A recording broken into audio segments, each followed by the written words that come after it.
Hello everybody, I'm your friend Enable Let's Play Spider. I want to welcome you back to Let's Play Blind Trilby's Notes. As we left off, we were about to look at the shingle. Forgot the word there for a second. An ancient shingle? Yep, blah blah blah. Yes. Now let's touch shingle. That's what we were here to do. The shingle's design was a simple one of a unicorn's head in half profile, painted with average ability on a dark oak backing.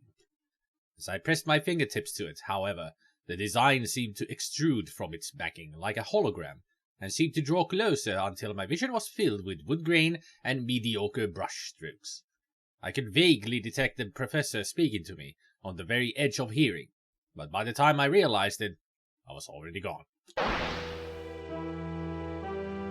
Somewhere in Wales, July 28th, AD 1581.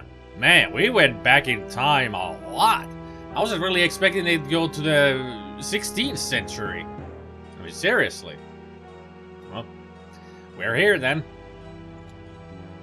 Owen Somerset, a travelling merchant, was on his way back to his wife and family in London, having concluded some business dealings in Ceredigian. Something like that. Caught suddenly by a summer storm, he spied an inn by the side of the road and marvelled at his good fortune. Faith, 'tis an evil storm that blights the sky tonight. Aye. I must have the Almighty on my side to find myself so close to an inn as it broke out. Aye, perhaps. The innkeeper seemed quite taciturn, but Owen was in a good mood and was determined for it not to leave him. It was probably too late to continue riding, even if the storm cleared. Owen decided to inquire after a room for the night. The innkeeper was stout and seemed quite young, but his eyes were haggard and sad, like those of an old man. Well, he doesn't really look that young. He could be in his 30s, early 30s, or late 20s, so he's a young man. Ask a man about room. Good evening, sir. Would it be possible to secure a bed for the night? Be a wiser man than I. Go from this place and never return. What? There is a curse upon this inn. I will not have an innocent doomed to the same fate as I. It's the 16th century. Everybody was really melodramatic back then, so that's why I gave this such stupid voices. Ask a man about curse. I have plenty of gold to pay for my board. The devil cannot be bought off, my friend. What devil? What is the nature of this curse? This inn was built by my father 20 years ago. From the wood of a fallen oak he stumbled upon on an island north of here. He noticed human bones scattered around, but did not heed them. This inn has been a curse on our bloodline ever since. Madness and death claims those who stay here. This time last year, it claimed my father. Soon I am certain it shall claim me. Father. So why do you remain? I do not believe in fleeing from the mistakes of the past. If the Almighty wills that my family must pay for our errors, then this I accept. But I will not see another suffer for our sins. Leave now, before the shadows take you. Ask her about the shadows. Great guitar band from the 80s. Ask a man about inn? Sir, I have little patience for fables, and even less for riding after sundown in the middle of the downpour. Lend me a room, and I shall take the responsibility for my own well-being. You will insist? Not only will I insist, but I will pay whatever price you ask.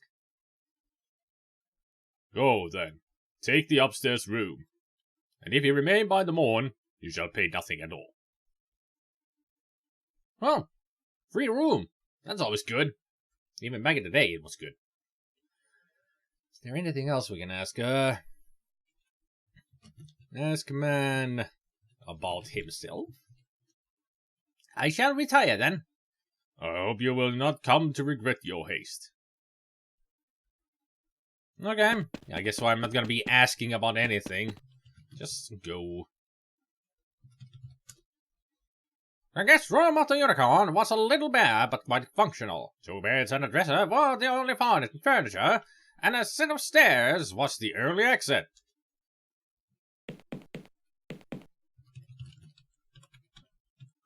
Man, I can type.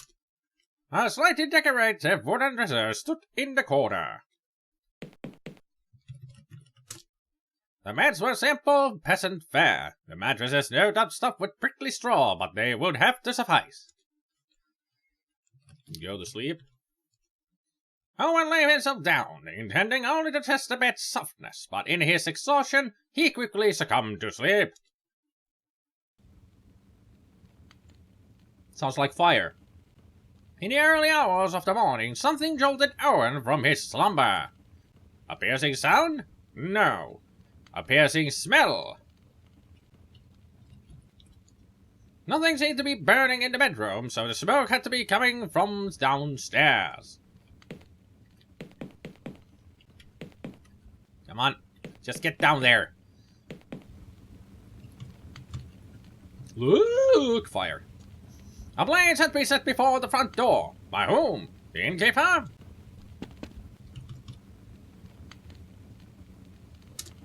The Unicorn was small but secure, constructed from a combination of stone and English oak. The only furniture in the reception room was a bar and a bench for seating. Someone had lit a fire by the door, filling the inn with a burning smell. Can I look at the barrels? A number of ale barrels were visible behind the bar. Get the barrel. Owen was not in the mood for alcohol. I was, well, if it's yeah. Maybe not a good idea to pour ale on a fire. There must be something I can take. Like the sheet. Take sheet. Owen took the sheet with him, presumably for comfort. Not really. I'm gonna try to take care of the fire. Will you get downstairs? Why is it so difficult for you to walk downstairs? Use sheet on the fire. Owen would have to get closer to the flames first. I don't want to get too close. Oh, that was easy. What in God's name? God, it's him, the innkeeper. What kind of? Who could have?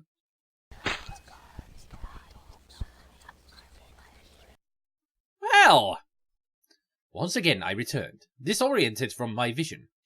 I was closing in on the source of the madness. The innkeeper had said that the wood came from a tree on an island.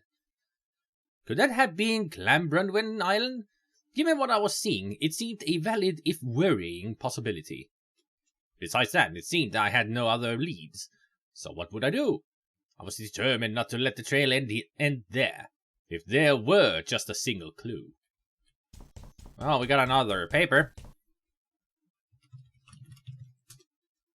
Records of centerpiece. Look. Note? I wasn't close enough. Trilby, I know you are following a trail. Go to the roof if you wish to proceed. Linkman. Victim 2. The innkeeper. The second man who desired judgment was the innkeeper who had bought the wood off the tree and built from it his house. The prince came to him and his guest, and he struck the innkeeper down, and the innkeeper knew the name of the king. And the prince turned to the innkeeper's guest, and he said, You I shall not let live, for once before have I made this warning, and still my soul aches with what is done to the wood that is my soul, and I will spare no man who injures me in this way. And the innkeeper's guest knew the name of the king. Well, I'm not real sure if he knew the name of the king, but he certainly felt the name of the king, if you know what I mean. And J-Hole decided to leave, I guess, because we just went all hazy-eyed again. Reception desk was a cheap pile of hair and adorned with papers and materials. Okay. So that's nothing important. To the roof we go. Hopefully the roof is not on fire. Quotes, references, always. That's what I'm all good for. All I can do are just movie quotes and song quotes. What good am I? Well, apparently I'm a pretty good gamer. I don't know. You be the judge. Am I a good gamer or not? You make the call. So can I actually get in here? The door was either stuck or locked. Well, pick lock then. After several minutes, I was pretty sure I had succeeded in picking the lock, but the door still refused to open. Kick the door. I prefer to leave violence for the last resort. Well, Langman told you to go up there. I mean, you pretty much have no choice.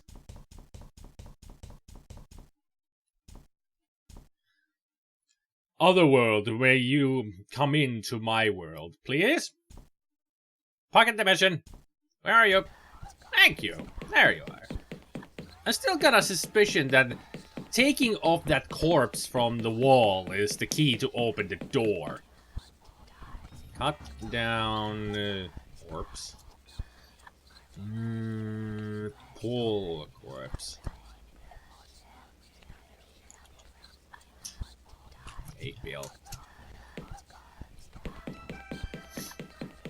Maybe I'm missing something somewhere. I'm sure I am. And where the hell is Chauvin? Where did J-Hulk go? Where is anybody? Who is Lankman? So many questions. No answers. I'm sure we'll find some answers soon enough. I'm sure of it. If not, then it's all for naught. It is all a waste. Yeah, I gotta have a drink. Sometimes. It's very dry to the throat to be just talking all the time after all.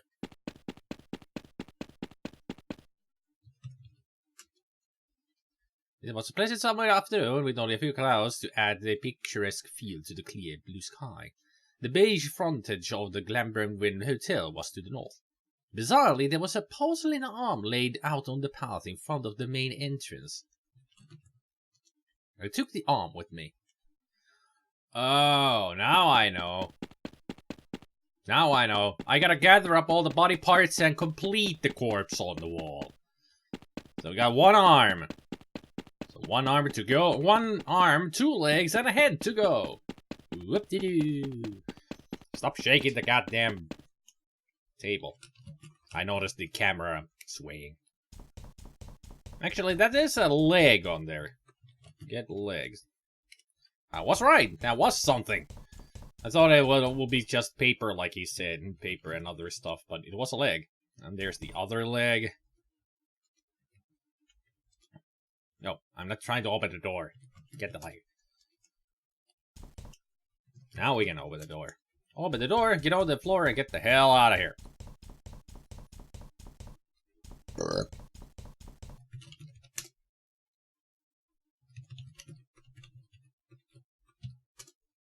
Abed sat at the bar, somewhat the worse for drink. He appeared to be staring fixedly at the disembodied porcelain head in front of him. Why is it here, and why are you staring at it? I had to be more specific and talk to Abed about something. Okay, talk to Abed about head. May I borrow that head, Professor? Oh, I see. You took one companion of mine away, and now you want another.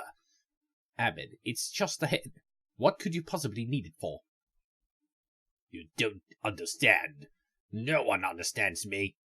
Go get me a drink, then we'll talk. Okay, fine.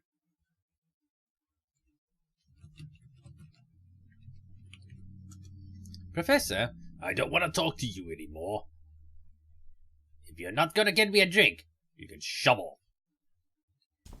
Well, rude. Come on. I got a feeling that this thing has taken over J-Hall a little bit, taking control on him. No, I didn't want to take it. Just keep taking pills until you overdose. Actually, not the bad idea. Who cares about the world anyway? Right? I took the wine. Perhaps this would appease the drunken professor upstairs. He didn't seem that drunk to me, just depressed or something. I'm sorry if the camera keeps shaking. It's because this table is really, you know, it's just a desk on wheels. So and just body frame of metal sheets. So it easily shakes. So you'll have to excuse that if the camera keeps shaking. No hands here. What do we have in our inventory? We got a right arm and both legs. So I'm missing the left arm. I don't see any arms here.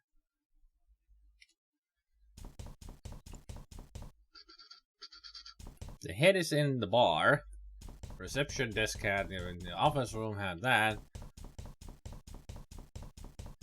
In one of the rooms? Or just down here somewhere? Why? I didn't need you now. Let's keep looking.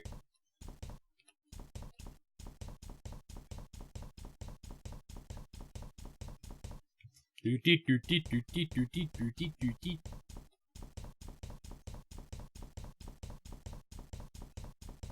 got a nice rhythm to his walk. Come on, move! Trilby! Where can I find the arm? It wasn't outside anywhere.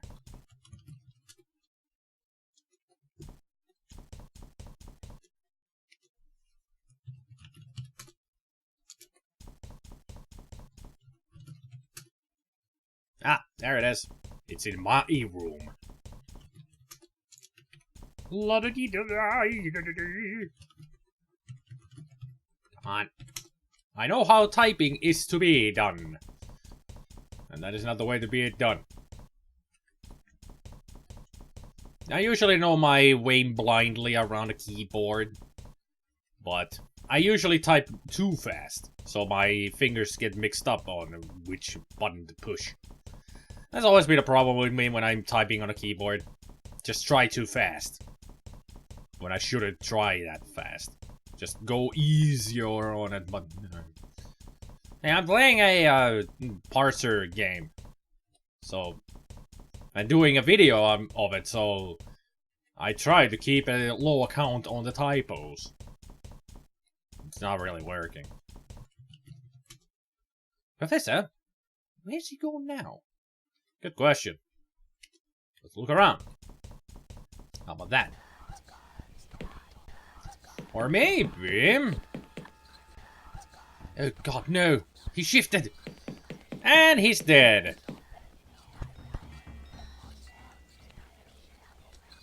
I bet drunken misery had caused him to shift into the dark hotel.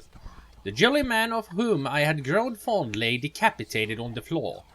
With Chauvin's disappearance, I was now truly alone. The professor had known nothing of the horror. He was blameless and ignorant to any matter involving the foul manor or cursed idol. But it seemed my dark captor cared little for these facts. Why haven't you killed me too, you skinny bastard? If you can't do it so easily, so quickly, why won't you face me? In a display of a warped sense of humor, the porcelain head was sitting where Abbott's old one had been. Let's get some head. I pulled the head out of the stump, trying not to think about the wet cracking noise this caused. Now let's take a pill. Take a chill pill, dude. Okay. Now back to the roof door we go, and wait until I can get back to the pocket dimension. Maybe I shouldn't have taken that pill. Would have been easier. Just not take the pill and go through the dimension. I was just afraid that the prince would come and take us. Because we were instigating him. Which is never a good idea when it comes to demonic powers.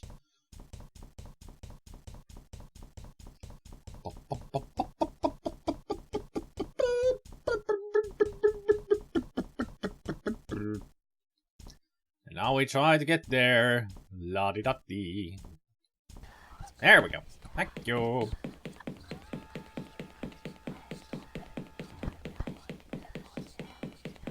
Okay, let's fix you up there, buddy. Put a head on corpse. Replace the left arm. I replace the right arm. I replace the left leg. I replace the right leg. I replaced the head. The body was intact. For reasons I couldn't explain, I sensed that that something had changed back in the real world. What kind of ridiculous locking mechanism is this? That's a good question. I still wonder, why does it say bring her back? Who is her? I wonder if we'll ever find out. Maybe we will. You never know.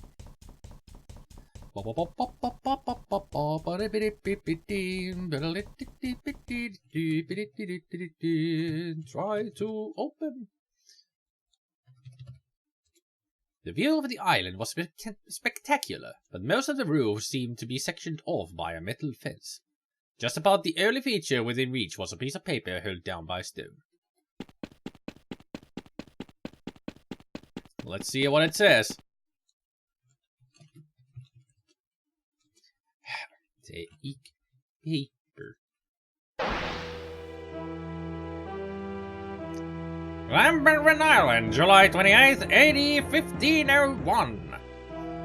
So this is 80 years before the happening that we saw previously. Was it? No, 40 years. Was it? I don't remember. It just happened a second ago and I can't remember the date. A sturdy tree, this. It took us from dawn to dusk, but we finally have it down. I'm tired, Father. 'Twas indeed clever of us to investigate this island, eh, boy?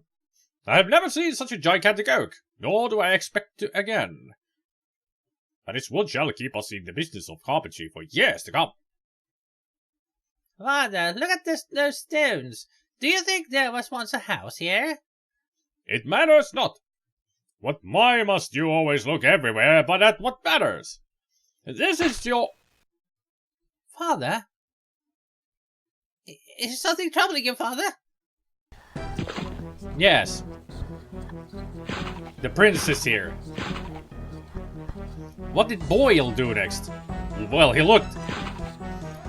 Boyle could only watch, paralyzed as a demon tore into his father. Run!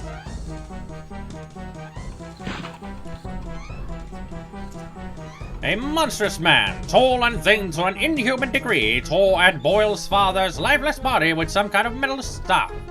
Boyle had to do something. I can see a rock.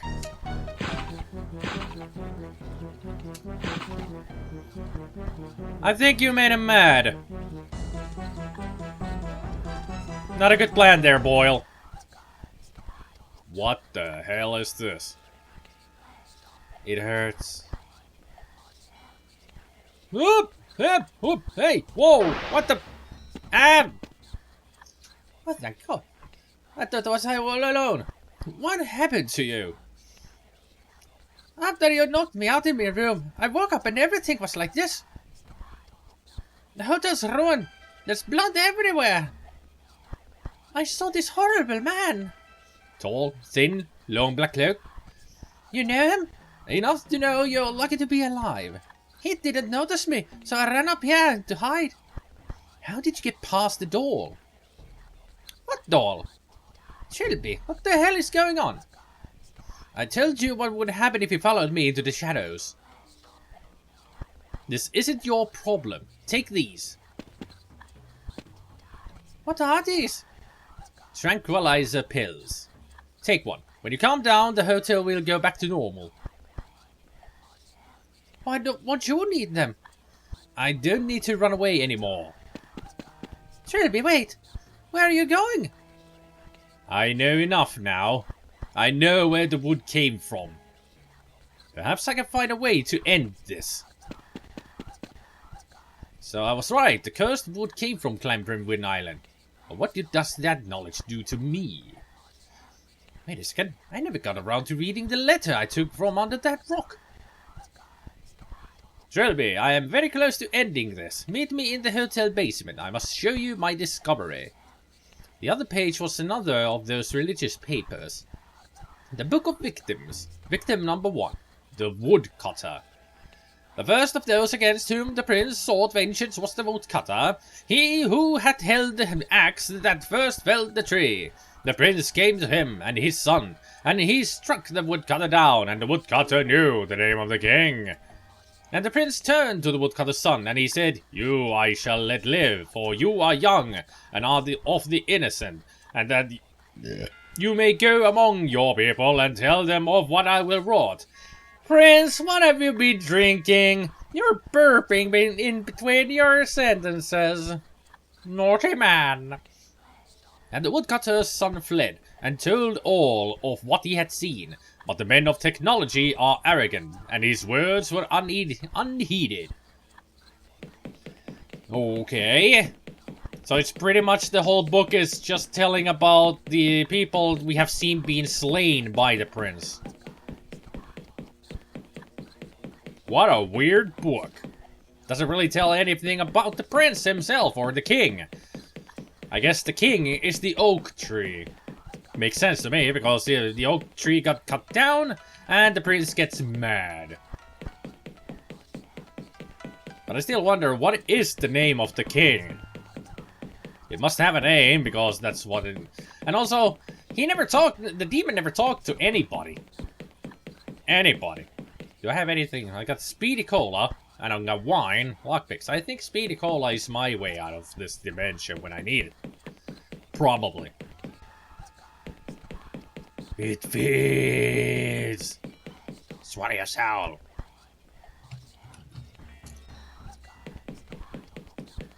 It's kind of reminiscent. I don't know what I'm saying. I was thinking it was something, and then I didn't know how to word it, so forget it. The grimy cellar had been abandoned for some time. A large section of floor was torn away. Someone had dug a hole in the foundations, large enough to admit a man. I got a feeling that one of these corpses is Lenkman. At least 2 individuals had met the sticky ends down here. One of them had been completely cleaned by the beetles. The other I noticed was heavily decayed except for its hand. Maybe I need to drink the water itself now to get to Lenkman. I didn't need to anymore. Where's Lenkman? He said to meet him in the basement. The hole seemed to lead into some kind of tunnel that gradually expanded into an underground cavern. Okay, I'm in the hole. I was in some kind of cavern dug out of the rock beneath the hotel. It seemed to be in a constant state of flux, flitting back and forth between the real world and its dark twin. I was certain that the gigantic stump in the middle of the floor had something to do with this. Yeah, I wonder what that stump is all about. I spotted some chains hanging from the walls that came and went in with the dark world. Perhaps the cave had been used for rituals. This was it. I was certain. The remains of the tree that Boyle and his father cut down. Its wood being later used to construct an inn, a harpsichord, a shipping crate, and an idol. I could feel that same scrambling in my mind that I had felt just before all of my visions. This time it was the stump itself that seemed to be beckoning me closer. Okay, let's do it. I know this has gone on for a long time, this episode, but I'm feeling I'm really close to the ending, so I'm going for it. I'm not just gunning it. No, I don't care if it's gonna be an hour-long video. I don't care. I want to finish this. Glenburnwen Peninsula, July 28th, 55 BC. That's a long time ago. No wonder the oak tree was like super huge. Are you sure it was an oak and not a redwood tree? Because redwood trees grow freaking enormous. They say it's an oak, then it's an oak. It's an ancient oak. Cabanath, a Celtic druid, awaits the return of his friend and colleague Galden, who brings news of the invasion of Anglesey by the Roman Suetonius Paulinus. Goddamn land names are tough, especially when you're doing a voice. Suetonius Paulinus. Having fallen out of favor with his fellows for certain radical beliefs and activities, Cabanath lives in solitude in this remote forest clearing and prefers not to travel himself. Cabanath. Calden, you bring news? The foreigners have landed. They could not be deterred by our sorcery. All is lost. Oh, certain are you? They are making their way across the land, eliminating resistance. Even you, out here, will be brought down within days. I'm sorry, Cabanath. Are the great druids of Anglesey bow so easily to this brash foreign power? Do not hang your head yet, my friend. Perhaps the activities for which I was ostracized could yet spell an answer. What are you talking about? You know of my dealings with the ethereal realm. I know what you claim. That there exists some otherworldly territory populated by demons and creatures of magic. And that you, Cabanath, can somehow commune with these creatures. Come inside, and I shall explain. Whoa, that's what we saw. Cabanath, what is this madness? In my dealings with the ethereal realm, I have learned of many powerful demons and elementals. But there is one spoken of only reluctantly, a beast possessing of awesome power. You plan to summon a demon? The most terrible of them all, who strikes fear into even the most unflappable creatures I have spoken with. A pain elemental, indeed the only pain elemental, rule of a desolate wasteland where none venture. A invulnerable, hugely potent beast that feeds on the agony of others. And today is his day. The day when the boundaries between realms weaken and he glimpses our world. To bring him through at that point should be simple. Even if you could conjure such a thing, how would you have it defend our land? I have much knowledge in the ways of magic. With the correct bindings, any demon can be forced to my will. I completed the preparations while I waited for your return. All that remains is the summoning. Cabanath, it pains me to see you build your hopes on such nonsense. Be silent and watch. You shall see your nonsense soon enough. In this hall of death and by the light of Belenus' gift I summoned you. I bring you gifts to mark your path. I feed you with pain. I call you with madness. I summon you with the greatest loss. And I bind you by your true name. Chizor. By the gods. I have reached out to you through the void, Chizor. I command you by your true name. Show yourself. Cabanath, please stop this. Show yourself. My Titus, it's huge! It is larger than I anticipated. But Chizor must obey the rules of magic. It is bound. I can command it. No! It is far more powerful than I thought! Galden, help me! Forgive me, Cabanath! No! Galden, I beg you! Don't let it take me alive! Kaboom. Chusseau, of course, has no use for meat. It feeds on pain. It does not kill its prisoners.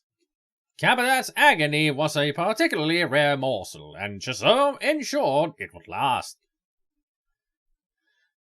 His soul was placed inside an oak sapling on the side of his old home to grant his body immortality. For 5 centuries as the tree grew, he knew torment beyond even his most depraved imaginings. By then his body was warped and his mind long falling into soulless dementia. He was Chusseau's, utterly and completely his slave. Trilby, Sean, you were supposed to leave. I couldn't. Abbott, the professor, he's dead. I know. He was killed by the shadows. Just like they will kill you if you don't get away from here. What is this place? This cave is the center of the reality shift. The stump is what's causing it all. How? It is the vessel of the soul of the tall man. The acolyte of Chusseau. Linkman. Nice to see a friendly face. Amazing, isn't it? Of all the things Sir Roderick could have used to murder his son, he chose that idol. Placing the soul of John Defoe into the wound alongside Cabidat's. Infusing the poor retard with Chusseau's magic, allowing him to come back infinitely more powerful than before. Certainly pretty lucky. Lucky? Chusseau had to wait 2,000 years for that opportunity. The opportunity to blend magic and science on a single entity. The opportunity to create the bridge. What are you talking about? The bridge between the realms. Over which Chusseau will cross into our universe and purify mankind. Our order has waited 200 years for the prophecy to be fulfilled. You're not with the Ministry of Occultism. Who are you? 200 years ago, the prophet Jack Freehorn founded the Order of Blessed Agonies. Since then, we have grown and watched and waited. It was only in recent years that the events foretold in the Book of Chusseau began to occur. It mentioned John Defoe, and it mentioned you. Me? You were the one prophesied to guide the Bridgekeeper to his destiny. But you didn't finish the job. In all 3 aspects of John Defoe had to be destroyed to create the bridge. Body, mind, and soul. You only destroyed his body. His soul and mind remained. Had I known about this, I wouldn't even have done that. That will truly disappoint my superiors. They were quite adamant that I should try to persuade you to join our cause and fulfill your foretold duty. Is that why you were helping me? They thought if I guided you through your visions and showed you the appropriate passages from our holy books, you'd understand that the prophecy is real. You honestly believed I'd join some insane cult just because you handed me some leaflets? Personally, no. A knife in my gut brought an explosion of ice-cold agony. I heard the pitter-patter of my blood on the rocky floor. The pain, the surprise, and my exhaustion went together to cause immediate unconsciousness. Drink the speedy cola! I awoke to find myself splayed upon the stump, blood still slowly leaking from my wound. In my injured state, I could barely move. My limbs refused to respond. I was as weak as a newborn. Link, man. You're good, you're awake. I was afraid you'd miss this. What are you doing? After your staggering ineptitude in a Defoe manner, the Order need to nudge things along. We need a connection to Chusseau to help administrate his coming. And today might be the only opportunity we have all year to summon the Tall Man. You're going to bring that thing into our world? With a standard ritual of blessed agonies and an offering. After he takes your life, he will be grateful to us. And then he will guide us to our destiny. So why did you stab me? What if I'm already dead by the time he gets here? You won't be. Men like you, Trilby, die on their own terms. They don't weakly let their lives slip away from one measly wife womb. Hush now. Capital is coming. I stared blankly. The treacherous cultist was wandering around the stump in a manner that I supposed was irrelevant to his ritual. So I have lockpick, speedy call, and wine. I call thee, Capita, to the wood that is your soul. I call thee from the north. I should probably be more specific. Use wine on idle. Drink cola. I took a swig of the beverage. I could almost feel the caffeine starting to heat up my brain. Can I drink more of the cola? I took a swig of the beverage. I could almost feel the caffeine starting to heat up my brain. Push idle. My attempts to move only made things worse. I felt a stab of pain and something snapped behind my eyes, filling my vision with spots. Drink wine, maybe? It's not a good idea to do that, actually. Let's drink more cola. Drink cola, drink. Can I drink more cola? I skipped the text, I'm sorry about that. I flattered myself in that I am too much of a professional to dry my sorrows. Use wine on idle. Push idle? I was losing blood steadily. My arms and legs were limp and unresponsive. I couldn't move. Ah, use wine on wound. It's alcohol, of course.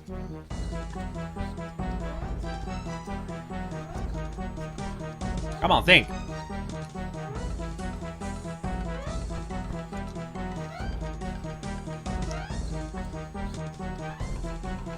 I gotta use.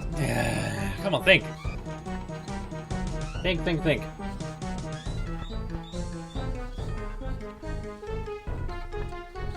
Okay, wait, so we got wine. Wine could be used to clean up the wound with alcohol, you know? But it doesn't stop the bleeding. Drinking all that caffeine makes him able to move a little bit.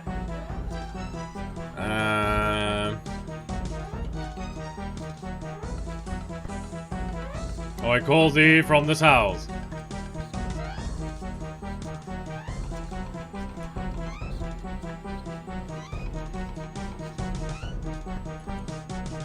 I'm trying.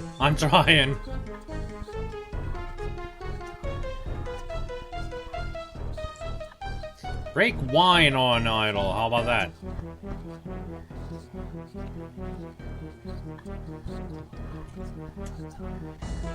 How can you not understand the word? What am I supposed to do here? I see a book.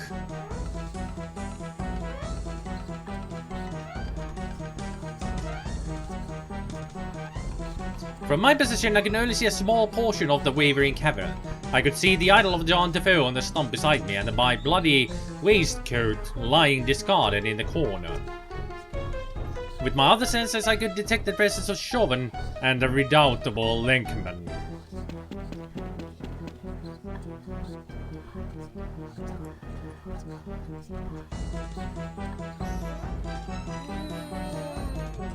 Pour wine on idle, how about that? What am I supposed to do? Kick idle. Drink. Help. I call thee from the west. I'm gonna die and I haven't saved in ages. God damn this game. Should have saved my game at some point. Well, I'm gonna get the bad ending, I'm sure of that.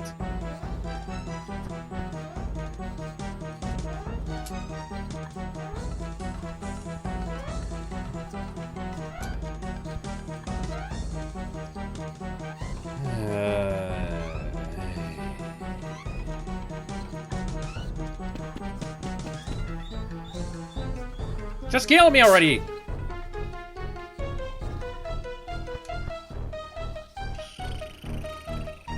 End this madness that we might bring thee to us.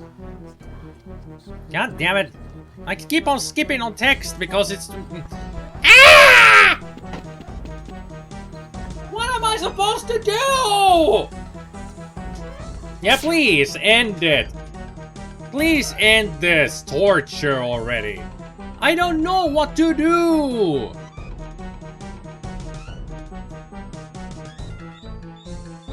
I'm not even reading the text out loud because this is... I got the music blazing in my ears and it's annoying me now. Oh, what am I Fuck this shit! What the hell? The mist was clouding around the upper edges, seemed like a stubborn will was the only thing keeping me alive. Who the fuck cares? Seriously, what the fuck are you supposed to do here? Fuck this. I'm just gonna wait. I don't give a fuck anymore.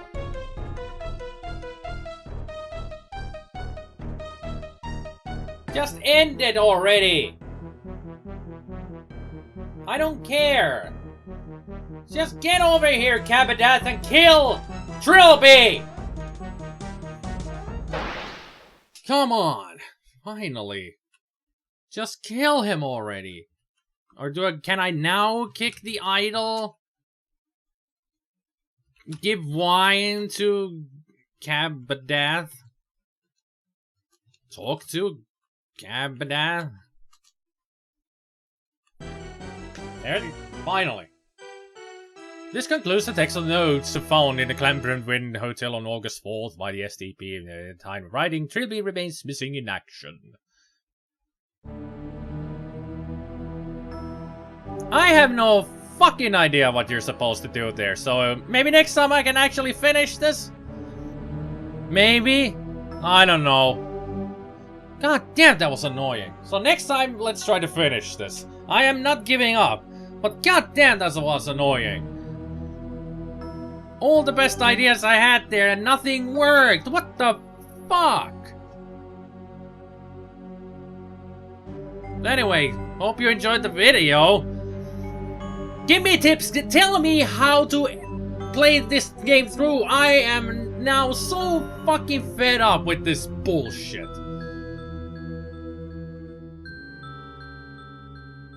Just tell me how it ends or something and I'll play it through. I don't give a fuck right now. I'm pissed off. But I still hope you all have a good evening, good afternoon, and a good morning, and I will see you all next time. So take care, people. Bye. Fucking hell. That was